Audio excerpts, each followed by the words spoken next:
You are Locked On Red Sox POSTCAST, part of Locked On Sports Boston. On the Locked On Podcast Network. Your team every day.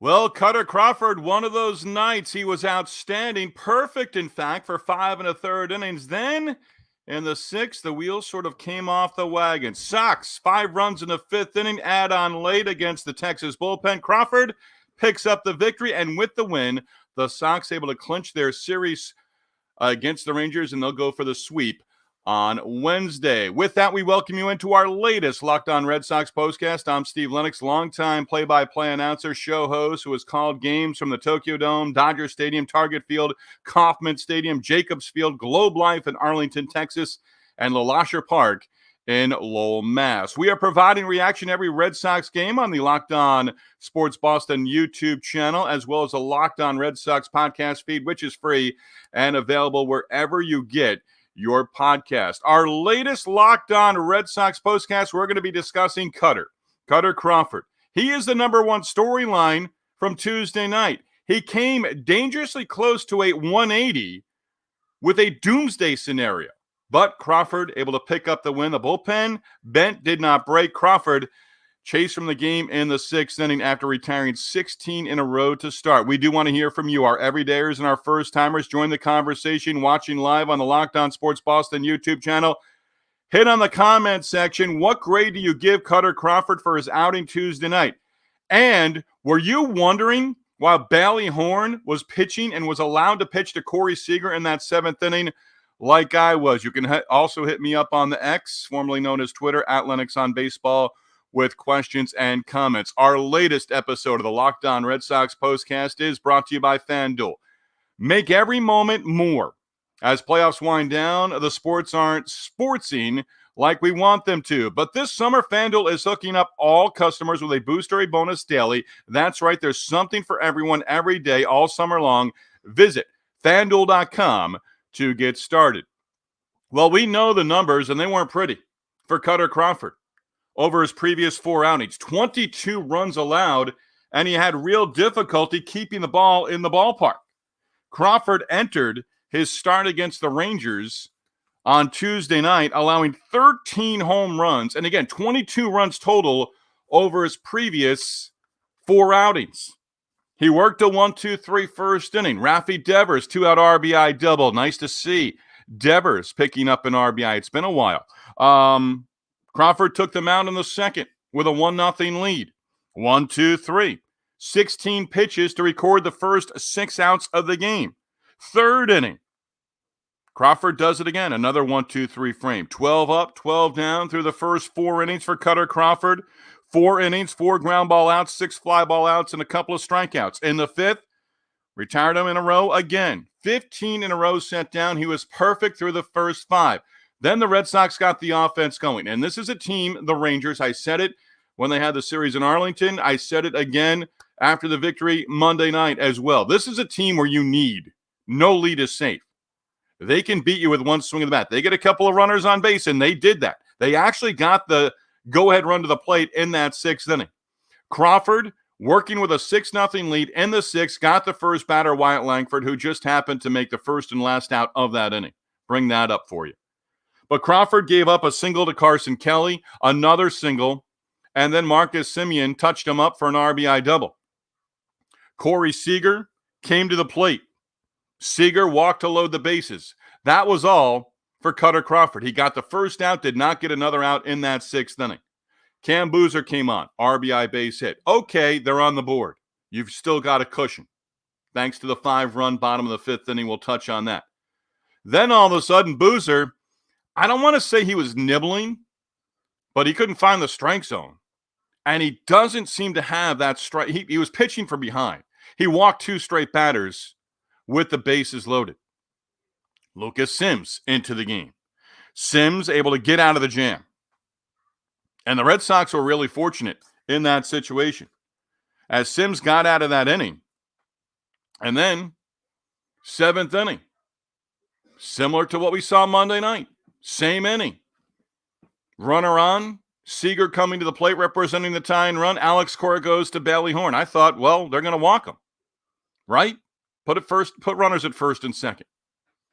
You put the tying run on base. I don't know if I would have done it. I'll never be in that situation.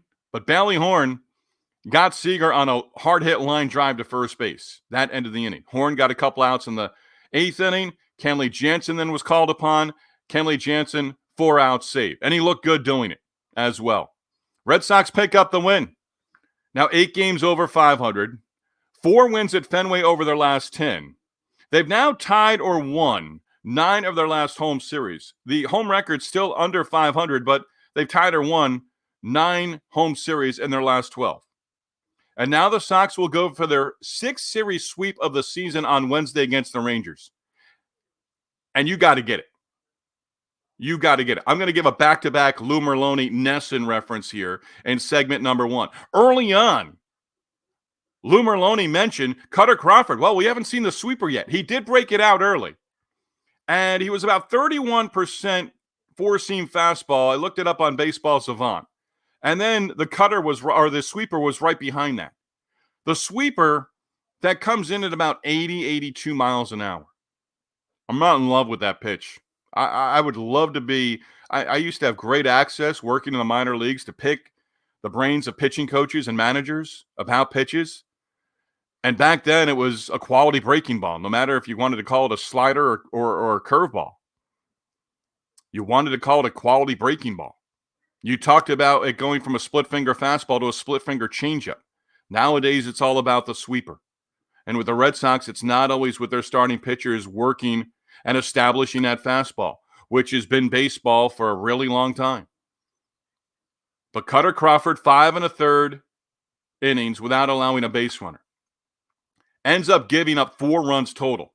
So the final line doesn't look great, but he kept the ball in the yard, and he picks up the win, closing in on 500 as a pitcher this year. Both him as an individual and the Red Sox as well. As far as the scoring for the Red Sox, so the Rangers, again, they're a team. The reason you think sweep on Wednesday, well, first you've won the first 2 games of the series, but also they're TBA for their starting pitcher. Bruce Bochy was tossed from the game on Tuesday night. They may have the starter in mind, but their bullpen, you may see Roberts and Kirby Yates on Wednesday if they have the lead or it's tied late, but they throw a lot of pitches, and they've thrown a lot. What else do they have in that bullpen? But if you can get runs early where you basically take away their 2 best relievers, Robertson and Yates, if it's tied or you're behind in the 7th inning, then you're playing with fire because those 2 guys still get it done. Robertson has been getting it done for a really long time. Hey, again, if you're with us on our Locked On Sports Boston YouTube channels, we're live with our Locked On Red Sox postcast. Hit the comments button. If you're on the podcast, subscribe to our Locked On Sports Boston YouTube channel. And you can also listen to the podcast. And if we say anything that draws a response from you, then we'd love to hear you. You can either leave a comment in the comment section on the Locked On Sports Boston YouTube channel or via X at Lennox on Baseball as well. We'd love to hear from you. What grade do you give Kutter Crawford? It was looking like an A. And the don't blink is all of a sudden in that 6th inning, he allows 3 straight base hits, including the RBI double to Semien, and all of a sudden, the Rangers are right back in the game as Booser walks 2 with the bases full. And they had the go-ahead run at the plate in that inning. Sims came on, got the job done. So the bullpen gives you agita, and you're thinking, again, you're greedy in the sense of go for the sweep. And that's what Lou Merloni said late on the Nesson broadcast. Hey, get greedy now. You go for the sweep against this team. And you've got that opportunity. If they can pull off the sweep, I don't think I finished my thought there. If they pull off the sweep on Wednesday, it'll be their 6th sweep of the season. Okay, another number from Lennox. Yeah, but it would be their first of the season. Here's the rest of that story. It'd be their first of the season at Fenway Park. The offense, Devers, great to see him pick up an RBI. That was early on. Rafi Devers, 31st double on the season, 72nd RBI. And coming into the game, not really productive in terms of RBI situations over the last couple of weeks. Was red hot there, and he's cooled off. He's allowed to, but certainly going to need his bat going at full strength down the stretches. We're we're closing in on the sprint to the finish. But the Red Sox pick up a nice victory. Again, with the win, 63-55 record. Pick up the victory. Go out on the road trip that's coming up through Baltimore and Houston. Go out with a sweep and a 3-3 homestand. Losing the first 3 against Houston. Pick up a victory against the Rangers. On Wednesday, you go 3-3. Then you go out on the road. And there's probably going to be a couple of slugfests there in Baltimore against the Orioles.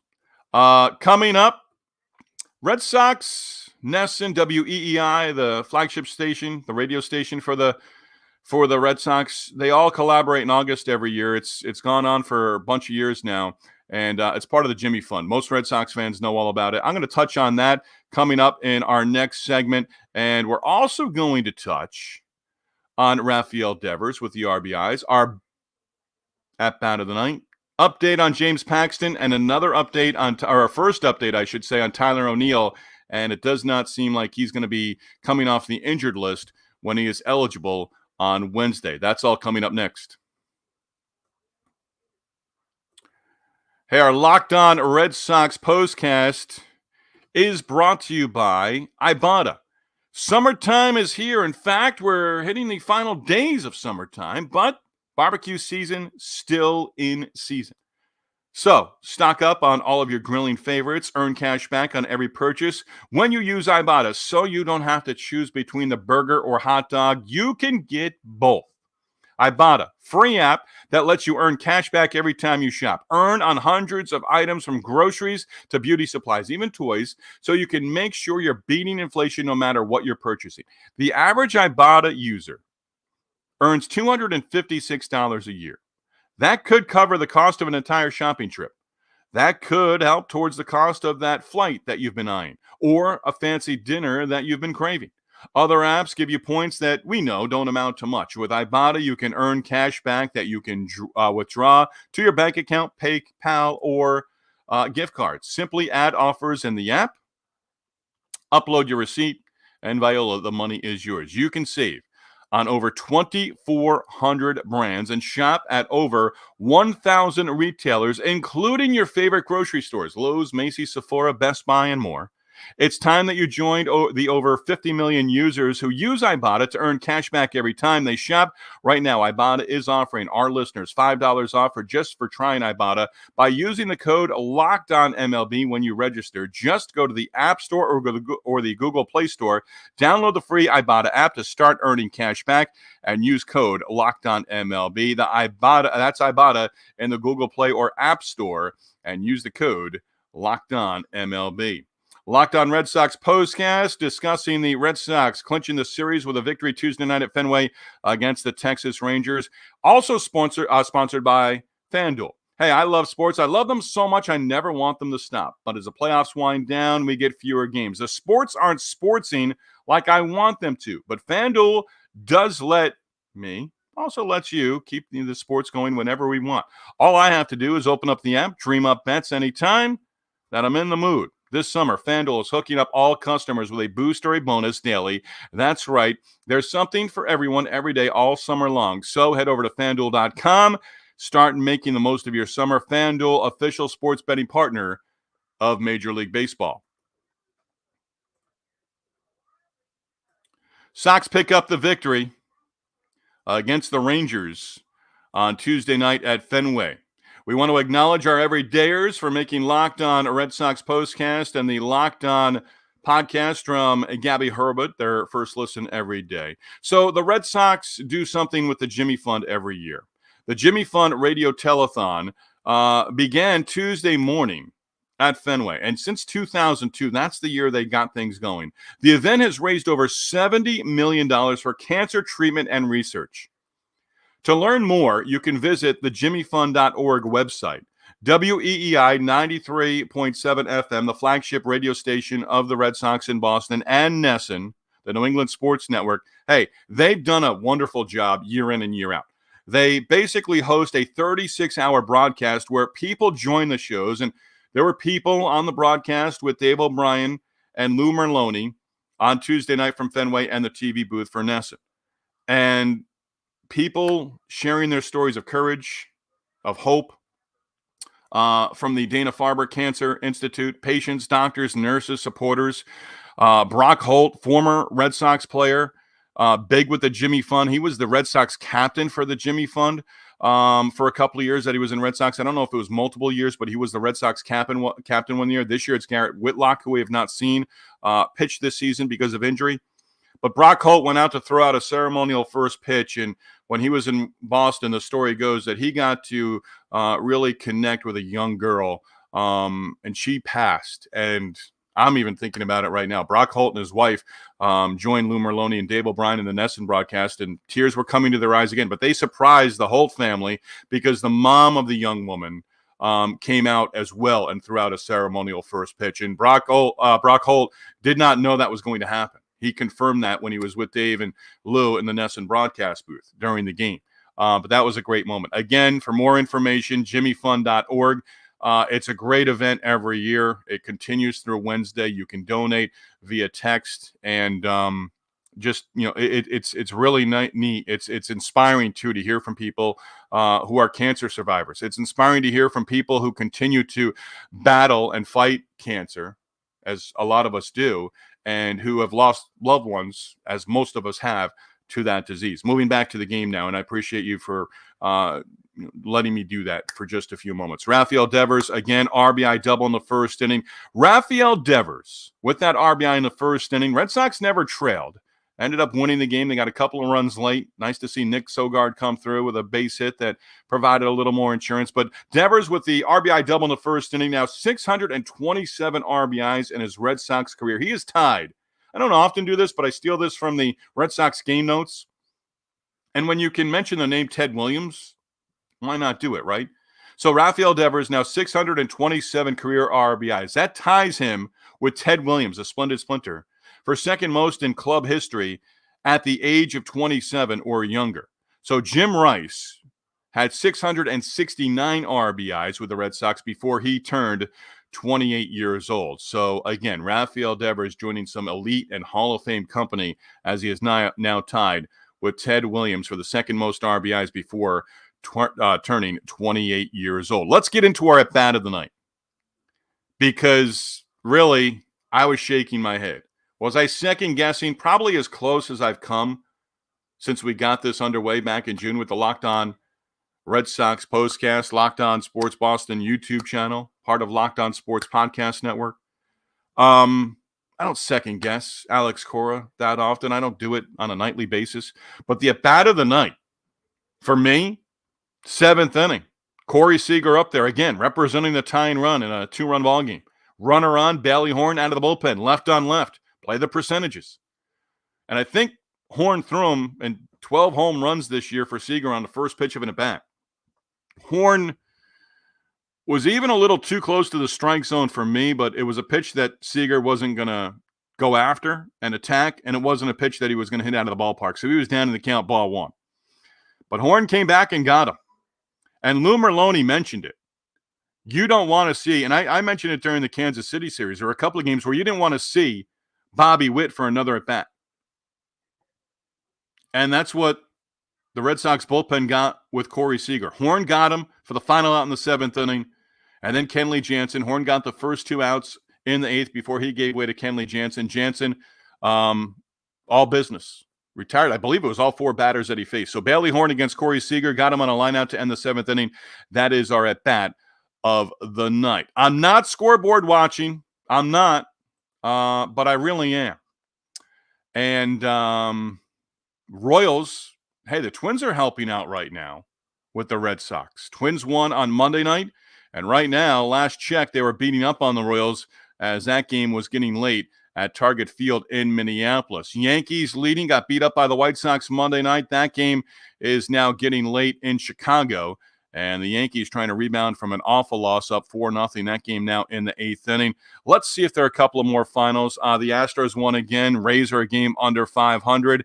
And that game has gone final in Minnesota. Twins 13-3 against the Royals. Hey, by the way, the Royals, the Red Sox take 2 of 3 in recent weeks from the Royals at Fenway. Then again in Kansas City, had an opportunity for a series sweep against the Royals last Wednesday at Kauffman Stadium. Didn't get it. But the Royals with their stretch right now, if you want to be nitpicky, whatever number of victories they have since the All-Star break, and I didn't write it down or type it out, so I forget it, but I know this. In that stretch where they've won since the All-Star break, 6 of those victories have come against the White Sox. Their pitching still is strong. Singer got beat up. And the bullpen getting beat up Tuesday night by Minnesota as well. And the Twins have not gone away. They've dealt with injuries just like every other team. But the Twins right now playing winning baseball. The Mariners also lost. Out hit 20-3. Yeah, I'm scoreboard watching. Don't judge me. Tigers out hit the Mariners 20-3 and beat up on the Mariners 15-1 Tuesday night in Detroit. So again, the Red Sox, yeah, we're not scoreboard watching, but we are at this point in time of the season. It's that point in the season. I say I'm not scoreboard watching, but I'm scoreboard watching. If you've been with us here since we got underway in June, you know that's certainly tongue-in-cheek. Locked On Sports Today is here for you 24/7, covering the top sports stories of the day with the local experts on Locked On, plus our national shows right now covering every league. Find Locked On Sports Today now available on the Free Fire TV channels app. Locked On Sports, your team every day. Third segment coming up. That means numbers of the night, as well as a look ahead to the upcoming series with the Orioles and Tanner Houck on the mound for the series finale against the Rangers on Wednesday as the Sox look for the 3-game series sweep. Hey, hit us up on the X at Linux on Baseball. Subscribe to our YouTube channel, part of the Locked On Sports Boston YouTube channel as well. Locked On Sports, your team every day. Our Locked On Red Sox postcast brought to you by Supply House.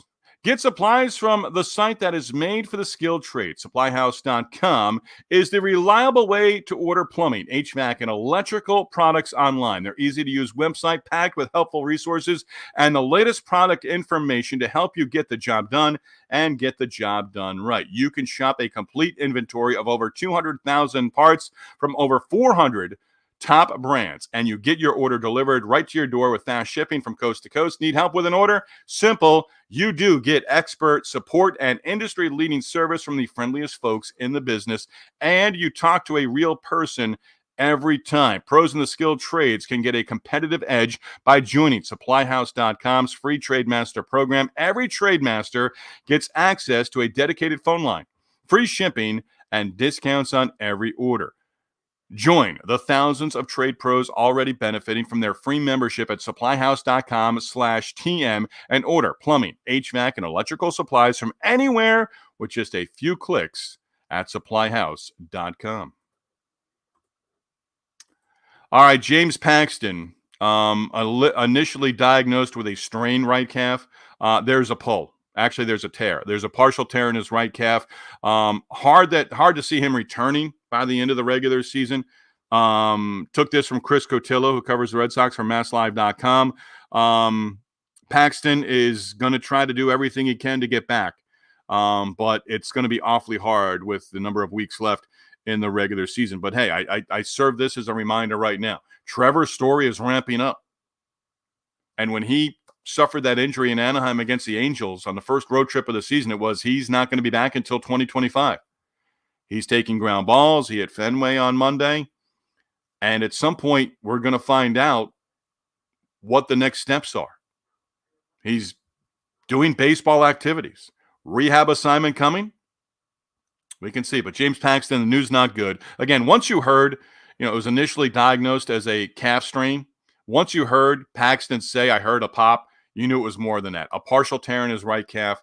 Going to be awfully hard to come back from that as well. Also from Chris Cotillo of MassLive.com, Tyler O'Neill is eligible to come off the injured list on Wednesday, but he's not ready to go yet. Has not resumed baseball activity, still dealing with an infection in his calf. It went from an illness where he missed time on the last road trip to a calf infection and a stint on the IL. Now, when he was placed on the injured list, they said it was likely when he's eligible to come off. That day is Wednesday. Now it looks like that's not going to happen, where he was going to be able to go as soon as he was eligible to come off. Does not look like that's going to happen, but they need his bat. They really do. They need his bat going forward. And we'll see how that works.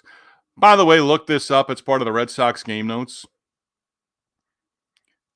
And Kutter Crawford did have me thinking about it as he retired the first 15 batters that he faced on Tuesday night at Fenway against the Rangers. Again, picks up the win, but kind of 3 straight base runners, and they weren't going to let him go any further. He was not going to – starting pitchers are not – they're not going to allow him to pour more gasoline on the fire or work out of a jam as well. Crawford was terrific. Again, picked up the victory, and you consider the previous 4 outings. But I was thinking in the 5th inning, hey, when was the last no-hitter?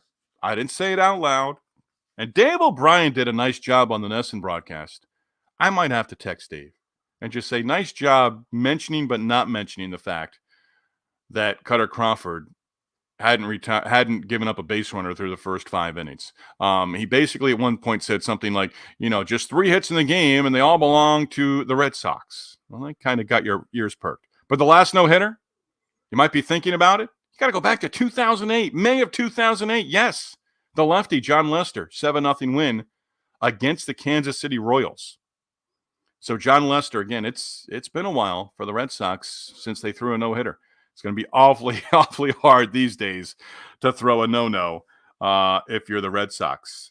Numbers of the night. Tried to get creative here. So Rafael Devers in his first at-bat, RBI double. He entered the game on Tuesday with just 2 runs batted in his 9 games in the month of August. Remember, over the weekend, Sunday, he had a day off, a deserved day off as well. But Devers now, just 2 home runs and 11 RBIs over his last 22 games. He's 3 home runs away from 200, by the way.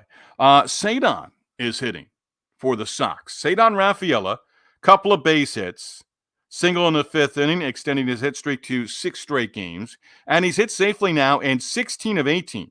And he's got 7 multi-hit games over that 18-game stretch as well. He also had a single in the 6th inning as well. But he got that 5-run 5th inning going for the Red Sox with that base hit, his first of the night, first of 2 in that 5th inning. And how about this one? You've got Kutter Crawford on the mound, and the streak is over at 13 straight games, allowing a home run for Sox pitchers. Crawford, remember, responsible for giving up way too many home runs. 13? Yes, 13 total in his previous 4 outings. 13 straight games with allowing a home run from the Sox pitching staff. That ended as they kept the ball in the yard on Tuesday night in their victory against the Texas Rangers. So the finale, Sox will have an opportunity again. If they can pull off the series sweep against the Rangers on Wednesday, it will be their 6th series sweep of the season, the previous 5 on the road away from Fenway Park. Tanner Houck gets the start. Numbers on Tanner Houck. Remember, last time out, last Friday at Fenway against the Astros, he left in line for the victory, ended up taking a no decision. So Houck, he's allowed just 8 home runs this year, over 140 innings of work. His whip now is over 1 at 1.14, and his ERA now is over 3. Remember when it was below 2? 3.02 ERA for Tanner Houck. Took the loss against the Rangers back on August 3rd in Arlington, roughed up in that outing, gave up home runs to Jonah Heim and Leody Taveras. They went back-to-back with 2 outs in that game against Tanner Houck. Went 5+ innings, gave up 6 earned runs, and gave up 4 runs in the 4th inning, and then 2 runs of the 3 that the Rangers scored in the 6th inning before he was chased from the game. Tanner Houck, it's been a while. His last win, July 11th at Fenway against the Oakland A's. He is 0-2 and 2 no decisions in his previous 4 outings. And last time out against the Astros, went 6 in line for the win, but struck out just 1 in that outing as well. Left with a lead, Lucas Sims gave it up, and Houck ended up with a no decision. Again, it's TBA for the Rangers for the series finale on Wednesday at Fenway Park. One more note, Cooper Criswell on the injured list because of the COVID virus. Criswell is ramping up to join the rotation. And you can say, yes, he's taking the place of James Paxton, yes, but where he's going to fit in the rotation in the coming days during the Orioles series, I would expect he's going to, if he's ramping up and he's ready to go and the illness is behind him, the virus is behind him, that's great news. But Criswell, I would imagine you're going to see at some point during the series in Baltimore against the Orioles that gets underway at Camden Yards on Thursday. Hey, we want to thank our sponsors, Ibotta, FanDuel, and SupplyHouse.com. Our Locked On Red Sox postcast does follow each and every Red Sox game all season long. We do thank you for making the Locked On Red Sox postcast your first listen every day. Free and available wherever you get your podcasts. Also on the Locked On Sports Boston YouTube channel. Again, we do go live within minutes of the last out of every game. Was looking forward to getting on here to talk about the Sox 6-4 victory. And Kutter Crawford, again, retired 16 in a row before he hit a wall and ran into trouble in that sixth inning. Kenley Jansen the save and got the final 4 outs of the game. Locked On Sports Boston, your number one place to hang out immediately after every game. Locked On Sports, your team every day.